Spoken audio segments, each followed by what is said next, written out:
Ian, welcome to the show. Good morning. You've been with this Duke team for the past 4 NCAA tournament games.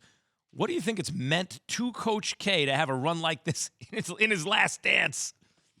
Yeah, it's pretty ridiculous, guys. I don't know if Jay agrees with this, but I see a joy on his face and his expressions and his voice that I don't remember seeing before.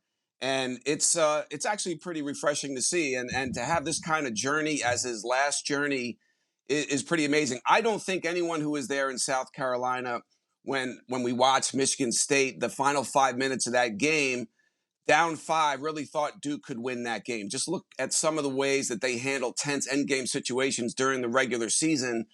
And I don't know. I was surprised. I think a lot of people in the building were surprised who had seen Duke at least 30 times during the course of the season like I had. And I think Coach K was surprised. I know he would never admit that for public consumption, but just given the way he reacted after that game, it almost seemed like he didn't realize that his team had that in them. And of course, that breakthrough has led to where they are right now. Ian, I always find it funny because I've known Coach K on an intimate, personal level for a very long time, since I've been 16 years old. And he is a very intense personality. He strives for excellence at everything he does. And that comes with him pushing you each and every day to be better. I'm curious, when you hear people that would criticize Coach K about after the Duke North Carolina game, about how he treated, was that revealing or shocking to you, seeing him talk that way? Or was that for you, who spent 4 years with him, oh, that's just who Coach K is, and people are finally getting a chance to see the real side of it?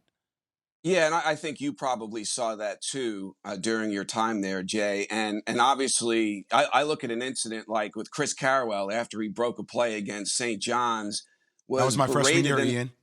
That's my right, freshman right. year. And so, Yep. right, I talked to so many players who said that they'd never seen a player berated like that after a game in a locker room. Chris Carrawell now an associate head coach at Duke, so he's come full cycle, so to speak. And I think that Coach K, behind closed doors in practices, still has a fair amount of Bobby Knight in him. Now, that approach has been tempered over the years. He's 75 now, so I think that's changed.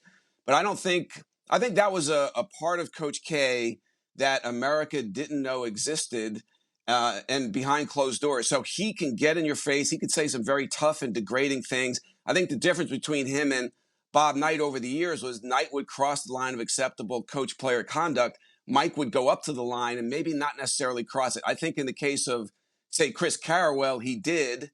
And I know you had a pretty heated exchange with him after a Virginia game on the road. I do think confrontation, when you're every day, when you're challenging people, confrontation is part of growth. I don't know if you see it the same way, but I think in 98% of the cases, that's what happened inside the Duke program. I think there was a time or two where Coach K went too far, and I would say in the Carrawell case he did, and maybe in your case as well.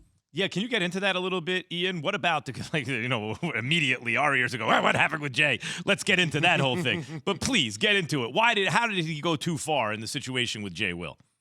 Well, as I understand it, he thought Jay already had one eye on the NBA. So we're talking about the season after Jay wins a national title. And there's a confrontation in the locker room after the Virginia game on the road. And it gets heated. And Reggie Love, who was a teammate at the time, told me, now he later became an aide to Barack Obama in the White House. And he said he witnessed an argument at Reagan National on the tarmac between Obama and Hillary Clinton that was very awkward when they were both candidates for the Democratic nomination. And he said it reminded him of that the confrontation was heated, awkward. People in the locker room didn't know what to do with it.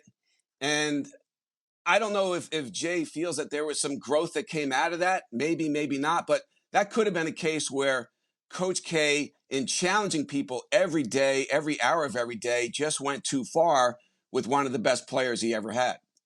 How do you see Ian, that? yeah. Did he go too far? It was one of those situations, Ian, where look, when you are constantly being pushed and being pushed and being pushed, and I had made a decision, frankly, to not go to the NBA, to come back and to play another year.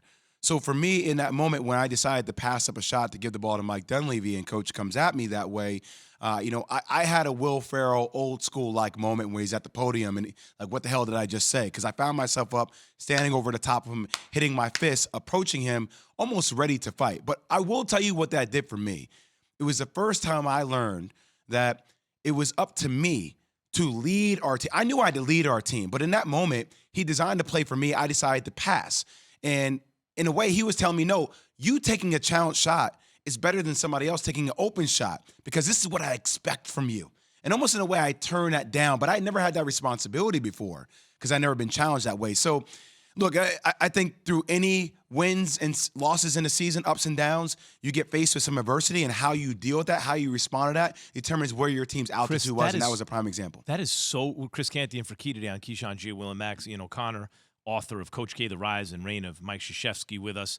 That's so interesting to me because when you think about what that conflict's about, here's a great coach telling a great player, I need you to try to score even when it's contested, which a lot of players do too often, right? Yeah. And the player not having been challenged like that, like they're almost fighting each other, but it's because they think a lot of each other, like because coach thinks so much of the player. Thanks for watching ESPN on YouTube. For live streaming sports and premium content, subscribe to ESPN Plus right now.